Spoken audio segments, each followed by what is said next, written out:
Hai sahabat YouTube, kita berjumpa kembali di pelajaran TOEFL menggunakan buku Longman. Bagaimana soal-soal yang kemarin? Apakah kalian sudah memahami skill 6 hingga skill ke-8? Oke, semoga sudah dipahami ya. Kali ini saya akan mengajak teman-teman semuanya untuk kembali merefresh apa yang sudah kita pelajari dari skill pertama. Karena itu, pada kesempatan kali ini kita akan kembali mengerjakan soal-soal bersama-sama, yaitu soal yang diambil atau berdasarkan dari skill ke-1 hingga skill ke-8. Oke, jadi langsung saja kita mulai materinya atau soal-soalnya.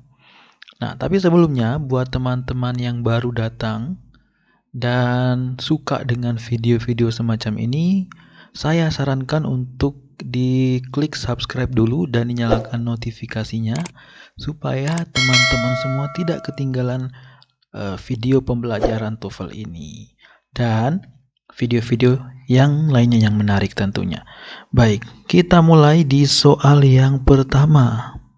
Oke, di sini kita akan mengerjakan mungkin 2-3 soal ya, sesuai dengan waktunya, kurang lebih 10 menit saja. Dimulai dari soal yang pertama. Oke. Jadi ini dimulai dari skill 1 sampai skill ke-8. Jadi teman-teman itu harus mengingat materi dari skill awal ini. Mengenai skillnya skill keberapa nanti kita lihat tergantung dari soalnya seperti apa, dan mungkin juga saya tidak mengingat skillnya skill keberapa, tetapi konsepnya itu yang terpenting. Nah, seperti biasa kita baca dulu soalnya. The three basic chords in blah blah blah, the tonic, the dominant, and the subdominant. Oke, kita lihat dulu unsur-unsur kalimatnya itu seperti apa. The three basic chords. Nah, ini adalah subjeknya ya. In bla bla bla. Nah, ini apa? Ini berarti di sini masih ada sambungan dari subjeknya. Nah, kemudian the tonic, the dominant, and the subdominant. Nah, ini karena sudah ada subjeknya, jadi kemungkinan besar ini adalah objeknya. Sehingga yang kita temukan itu adalah sebagai berikut ini, yaitu ada subjek, kemudian ada objek. Nah, kira-kira apa yang belum? Nah, dalam sebuah kalimat, minimal itu terdiri dari subjek dan verb. Oke, jadi di sini yang kurang adalah verbnya, sehingga bisa dia menjadi sebuah kalimat yang utuh. Sehingga kita mencari verb, dan jangan lupa teman-teman ada sambungan dari subjek sebelumnya yang ada di sini. Sehingga kita mencari sambungan dari subjek ini dan verbnya. Oke, mari kita lihat yang A. Functional harmony. Oke, ini hanya menyediakan subjek, berarti salah karena kita mencari verb juga. Functional harmony is. Nah, functional harmony ini adalah subjeknya, kemudian is adalah verbnya. Ini boleh. C. Functional harmony are. Oke, sama. Boleh. Are ini adalah verb ya. Functional harmony they are. Nah, perhatikan di sini teman-teman. Ini functional harmony sudah merupakan bagian dari subjek ini. Sehingga they ini membuatnya menjadi double subject, dan itu tidak bisa. Sehingga pilihannya salah. Nah, di sini kita tinggal tersisa ada dua kemungkinan. Ada subjeknya sama. Jadi the three basic chords in functional harmony itu adalah subjeknya. Kemudian verbnya ada is, kemudian ada juga are. Kira-kira yang mana?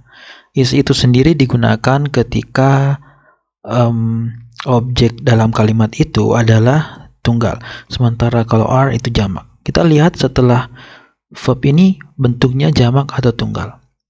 Mari kita lihat. The tonic the dominant, and the subdominant. Di situ ada 3 hal yang dijelaskan. Sehingga jawaban yang tepat adalah yang menggunakan to be jamak, yaitu adalah are. Nah, jadi jawabannya adalah C. Oke, kita lanjut ke soal yang selanjutnya. Oke, teman-teman, kita lanjut ke soal yang nomor 2. Seperti biasa, kita baca dahulu soalnya. Bla bla bla, Hale telescope, at the Palomar Observatory in Southern California, scientists can photograph objects several billions light years away. Oke. Yang kedua, kita bedah kalimatnya. Hale telescopes. Nah, ini kemungkinan besar adalah positif, bisa juga adalah subjek. Tapi kita lihat dulu setelahnya. At the Palomar bla bla bla. Nah, ini adalah keterangan tempat. Nah, setelahnya itu di sini ada scientist. Scientist itu adalah subjek. Can photograph itu dapat mengambil gambar. Itu adalah verbnya. Several billion light years away. Itu adalah keterangan tempatnya. Sehingga di sini kita bisa melihat ada subjek, ada verb. Jadi subjek dan verbnya itu hanya ada satu. Oke. Sehingga tidak memerlukan konektor ya. Nah, terus di sini apa? Nah, berarti yang di sini itu hanya sebuah apositif ya. Atau hanya menerangkan apa yang dilakukan atau apa yang terjadi pada subjeknya. Subjek di sini adalah scientist, sementara yang sudah ada itu apa? Hale telescope atau teleskop Hale yang ada di sebuah tempat di California. Nah, jadi scientist itu berada di tempat ini. Nah, Hale telescope ini adalah sesuatu yang berkaitan dengan scientist. Nah, kita lihat pilihannya apa. Jadi kita tidak mencari konektor, hanya mencari apa sih yang bisa melengkapi keterangan Hale telescope di sebuah tempat di California ini. Oke, yang A, the Hale telescope at the Palomar Observatory. Nah, seharusnya kalau begini itu agak kurang nyambung karena harusnya ada verbnya ya. Misalkan the Hale telescope used ya, digunakan di Palomar Observatory. Seperti itu. Kemudian yang kedua, with the. Nah, ini ada tambahan kata with yang artinya dengan teleskop di Palomar Observatory. Nah, itu bisa nyambung ya. Jadi kita simpan dulu. They use the. Nah, ini sudah double ya, sudah triple. Yang dibutuhkan sebenarnya kan tidak perlu konektor, tidak perlu subjek verb lagi.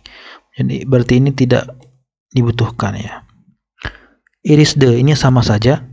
Kita tidak butuh lagi subjek, kita tidak butuh verb juga, karena tidak ada konektor juga ya. Sehingga jawabannya itu, ini salah ya. Jawabannya yang tersisa itu adalah B, with the atau dengan. Jadi kalau secara lengkapnya bisa kita bilang, dengan Hale telescope yang ada di California, saintis bisa mengambil gambar objek yang berada beberapa miliar tahun cahaya. Baik, sebelum kita lanjut ke soal yang selanjutnya, saya ingin menambahkan lagi ke soal yang nomor 2 tadi. Ini bagaimana kita bisa tahu bahwa objeknya itu adalah scientist dan bukan Hale telescope, padahal dua-duanya itu adalah sama-sama kata benda. Nah, di sini teman-teman bisa buka kembali di skill yang kedua, ada namanya yang disebut dengan object of preposition. Jadi object of preposition adalah sebuah kata benda yang terletak setelah kata depan ya. atau preposition.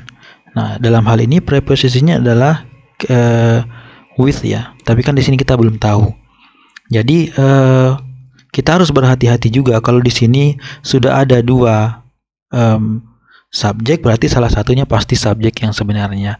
Nah, berhubung di sebelum kata scientist ini dia tidak ada kata depan, berarti subjek yang sebelumnya ini bukan subjek yang sebenarnya, tetapi dia adalah object of preposition atau yang ada di skill kedua. Jadi itu juga menjadi masukan tambahan bagi kita untuk mengetahui bahwa Hale teleskop ini bukan merupakan objek, bukan merupakan subjek, tetapi adalah object of preposition ya. Semoga bisa dipahami. Silakan buka kembali skill yang kedua.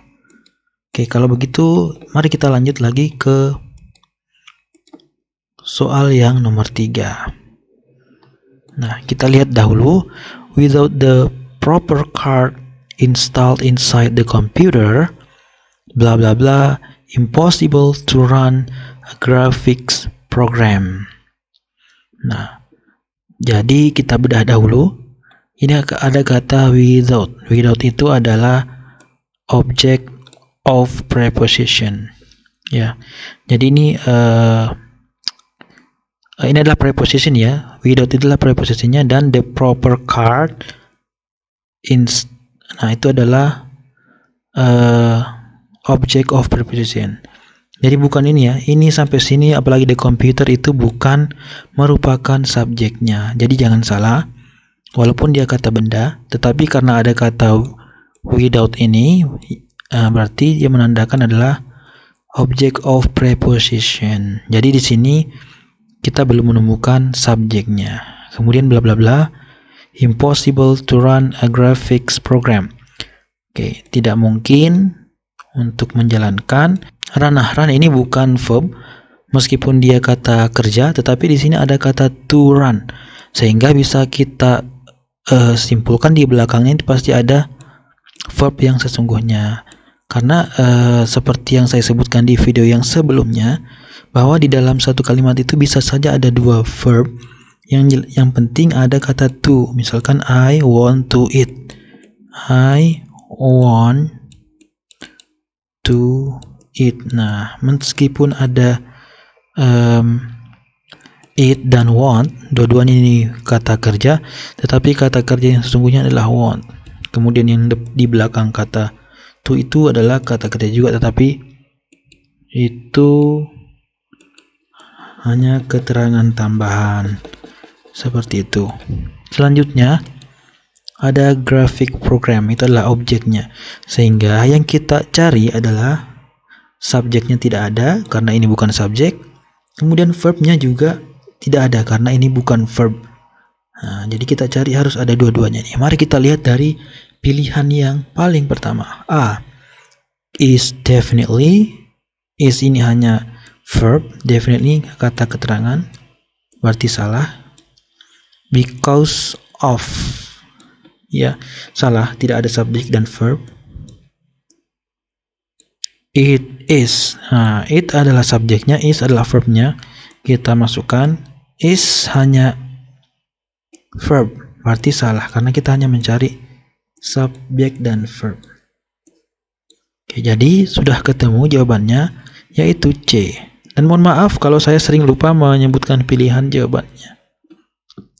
Baik, itulah tadi 3 pertanyaan terlebih dahulu. Sisanya kita akan lanjutkan keesokan hari. Terima kasih buat teman-teman yang telah mensubscribe, telah like, dan telah share video ini ke teman-teman kalian. Mohon maaf apabila ada kata saya yang kurang berkenan atau penjelasan saya kurang maksimal. Silahkan berikan kritik dan masukan kepada saya. Akhir kata, demikianlah video ini dan sampai jumpa di video yang berikutnya.